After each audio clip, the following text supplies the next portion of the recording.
আর যদি বলতে পারো আল্লাহ এই ময়দানে আমার মতো গুনাহগার কেউ নাই, আমার গুনার খবর আমার মা জানে না, বাবাই জানে না আমি কত বড় জাহান্নামের আসামি, আমার গুনার খবর আমার ভাই জানে না, বন্ধুরা জানে না, মাওলা তুমি জানো। গুনার কারণে তুমি রাগ করিয়া পানিও বন্ধ করো নাই, বাতাস বন্ধ করো নাই, খানাও বন্ধ করো নাই। আজকে আমি গুনার কথা স্মরণ করিয়া তওবা করতেছি, আর গুনাহ করব না, দাড়ি কাটব না, নামাজ ছাড়ব না, মা বাবারে কষ্ট দিব না। ও যুবকেরা, কে জানি মায়ের কষ্ট দিয়ে কাঁদাইছো, ওরে মায়ের সাথে খারাপ ব্যবহার করিয়া মায়েরে কাঁদাইছো রে বাবা। ওই মা বাবা বেঁচে থাকলে গিয়া পায়ে ধর, ওরে মায়ের পায়ে ধরলে তোর সম্মান যাবে না বরং বাড়বে। বাবারে যদি কাছে পাও, পাও জড়াইয়া মাপ চাই, সম্মান কমবে না। ওরে বাবাই যদি তোর মাথায় হাত উঠাইয়া দোয়া করে, সাথে সাথে কবুল। ও যুবকেরা, কারা কারা বাবার সাথে খারাপ ব্যবহার করিয়া বাবারে কাঁদাইছো? একটা যুবক ছেলে সন্ধ্যাবেলা নেশা খাওয়ার জন্য বাবারে গিয়ে কয়, বাবা আমারে 10,000 টাকা দাও। বাবায় বুঝছে টাকা দিলে নেশার আড্ডায় যাবে, বাবায় বলে একটা টাকাও দিব না, রাগ করিয়া। সন্তান এই কথা শুনিয়ে এত পরিমাণ রাগ হইয়া বাবারে মাইর দেওয়া শুরু করলো। বাবার গায়ে হাত দিয়ে এমন ভাবে আঘাত, বাবারে মাটিতে শোয়াইয়া এমন ভাবে আঘাত করা শুরু করলো, বাবার রক্ত পড়া শুরু হয়ে গেছে। ভেতর থেকে মা আইসা সন্তানের পা ধরায় বলে, বাবা তোর বাবারে আর মারিস না, আর মারিস না। সন্তান মায়েকে পা দিয়া লাথি মেরে বাবারে মারলো। এরপরে সন্তান রাগ করিয়া একটা হুন্ডা চালাইয়া রাস্তায় বের হয়ে গেল। এই উত্তরবঙ্গে সিরাজগঞ্জের ঘটনা। যুবক ছেলেটা বাবারে কাঁদাইয়া মায়েরে কাঁদাইয়া যখন ঘর থেকে হুন্ডা নিয়ে বের হয়ে গেল, মা দরজা ভালো রকম ভিতর দিয়ে আটকাইয়া কয়, ও দয়ার মালিক, এমন সন্তান কেন দিয়েছ? আজকে ওর বাবারে রক্তাক্ত করিয়া ফেলল।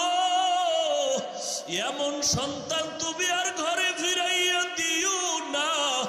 আমি মাকে লাথি মারিয়া চলিয়া গেল, আমি মা মরিয়া গেল, আর দরজা খুলব না। ও আল্লাহ, আমার এই সন্তান আর লাগবে না। আল্লাহর কুদরত, বাবায় কান্দে, মা কান্না করে। মা আবার ডাক দিয়ে, আল্লাহ ওর কপালে যদি হেদায়েত থাকে দাও, না হয় ধ্বংস করে দাও। ওই ছেলেটা যাইতেছিল কোথায়? বন্ধুদের আড্ডায়। হঠাৎ দেখে রাস্তার পাশে ওয়াজ মাহফিল চলে, একজন আল্লাহর ওলি বয়ান করে। বয়ানে দাঁড়ায় দাঁড়ায় 2 মিনিট শুনলো, শুইনা দেখে দিলটার মধ্যে একটু মায়া লাগছে। হুন্ডা তালা দিয়া বয়ানে বসলো পেছনে।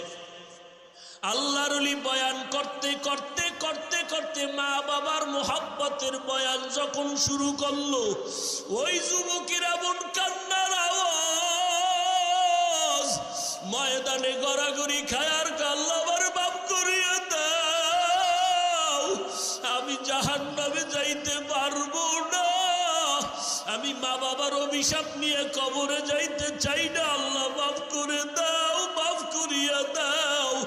এই ছেলেটা এত কান্না শুরু করলো, ময়দানে সবার নজর ভরিয়া গেল। মোনাজাতের পরে ওই ছেলেটারে সবাই ধরিয়া হুজুরের কাছে নিয়ে আসলো। আল্লাহর ওলি কয়, বাবা তুই এত কাঁদো কেন? কয়, হুজুর একটু দোয়া করেন, আমি হতভাগা, আমি আমার মা বাবারে কাঁদাইছি, আমারে আল্লাহ মাফ করবেনি, হুজুর একটু দোয়া করেন। হুজুরে মাথায় হাত দিয়া বলে, বাবা যা, তোর মা বাবার কাছে পায়ে ধইরা তাড়াতাড়ি মাপ চা। ছেলেটা হুন্ডা নিয়ে কান্না করিয়া রাতের গভীরে দরজায় গিয়া দাঁড়াইয়া এইবার দরজা দিয়ে ডাকে, আর কয়, মা দরজা খুলো, আমি তোমার সন্তান আসছি। মা আওয়াজ দেয় না, বাবাও নাই। এইবার সন্তান এমন পরিমাণ কান্না শুরু করলো, মায়ের কলিজাটা সিরিয়া যাইতেছে মহব্বত। মা কয় বাবা তুই চলিয়া যা, আমি মা আর তোর চেহারা দেখতে চাই না, দরজা খুলবো না। এইবার সন্তান কাঁদে আর বলে মা আমি আর বেয়াদবি করবো না, আমি মাপ চাইতে আসছি, আমি মাপ চাওয়ার জন্য আসছি রে মা, একটু দরজা খুলিয়া দাও, আমি জনমের বেয়াদবি করেছি, মা তুমি একটু আমারে মাপ চাওয়ার সুযোগ দাও। সন্তান এত জোরে চিৎকার শুরু করলো পাগলের মতো, মায়ের কলিজায় আর মানায় না, দরজাটা খুইলেই দিল। এইবার মায়ের পা জড়াইয়া কয় মা তুমি আমারে মাফ করিয়ে দাও, আমার মতো খারাপ আর কেউ নাই। মা কয় বাবা তুই আমার কাছে মাপ চাইয়া কি লাভ হবে, তোর বাবার কাছে গিয়া মাপ চা, তোর বাবারে যেই কষ্ট দিছ, তোর বাবার চোখের পানি আমি সহ্য করতে পারি না, তাড়াতাড়ি ক্ষমা চা। এইবার সন্তান বাবার পা জড়াইয়া কাঁদে বাবা মাফ করিয়া দাও। বাবায় কয় তোরে আমি জীবনেও মাফ করব না। সন্তান এমন কান্না শুরু করছে বাবা তুমি মাফ না করলে আমি এখন মরিয়া যাব গলায় ফাঁস দিয়া।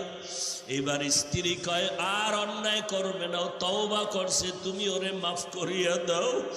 ও যুবকেরা জানি না কারা মায়ের কষ্ট দিছ, কারা বাবারে কাঁদাইছো, পায়ে হাত রেখে বলি তাড়াতাড়ি ক্ষমা চা। ও বাবাজিরা যদি কারো বাবা এখানে থাকেন, আপনার পাশে সন্তান থাকলে দয়া কইরা মাফ করিয়া দিন, কারণ আপনার সন্তান কষ্ট পাবে, আপনি মা বাবা সইতে পারবেন না। সন্তানের মাফ করিয়া দিয়েন। ও সন্তান তোমার বাবা যদি এখানে থাকে দৌড়াইয়া গিয়া বাবার কাছে এখনই মাপ চাইয়া নিও, কারণ এই মজলিসে কারো আমিন যদি কবুল হয় কারো আমিন ফেরত যাবে না রে বাবা। এই ময়দানে বাবা থাকলে মাপ চাইয়া নাও। ওরে বাবায় যদি এই মুহূর্তে মাথায় হাত দিয়ে দেয় আমার মাওলার আরশটা খুশি হয়ে যাবে রে বাবা। আল্লাহর কাছে দুই ফোঁটা চোখের পানি ছেড়ে কাঁদো, আর জীবনে দাড়ি কাটবা না, নামাজ ছাড়বা না, ওলামায়ে কেরামের বিরোধিতা করিয়া গুনাহগার হবা না। এখনই তওবা করো আর আমার মাওলার কাছে বলো আল্লাহ মরিয়া গেলে আর নামাজ ছাড়বো না, দাড়ি কাটবো না, বেপরদায় চলবো না। আল্লাহ তাআলার কাছে দোয়া করো, আমিও আপনাদের দোয়া চাই। আল্লাহ জানো এই বিপদ মুহূর্তে যত মুসিবত আসুক না কেন ইখলাসের সাথে নিরাপদে দিনের খেদমতের জন্য যেন আল্লাহ কবুল করেন। আল্লাহ পাক যেন গুনার কারণে আমাকে ফালাইয়া না দেন। আল্লাহ পাক যেন ইখলাসের সাথে নিরাপদে ইজ্জতের সাথে খেদমতের জন্য কবুল করেন। আল্লাহ আমাদের সবাইকে দিনের খাদেম বানায় দেন, আমিন। আলহামদুলিল্লাহি রাব্বিল আলামিন। والصلاة والسلام على سيد الأنبياء والمرسلين وعلى آله وأصحابه أجمعين। ও পর্দার আড়ালের মা বোনেরা মাওলার কাছে বলতে থাকেন, ও যুবকেরা মাওলার কাছে কাঁদো, চোখে পানি না আসলে দেখো কার চোখে পানি। ওরে কান্নাওয়ালা থাকলে হাতটা বাড়াইয়ে একটু দোয়া চাও, দোয়া চাও, লজ্জা করিও না।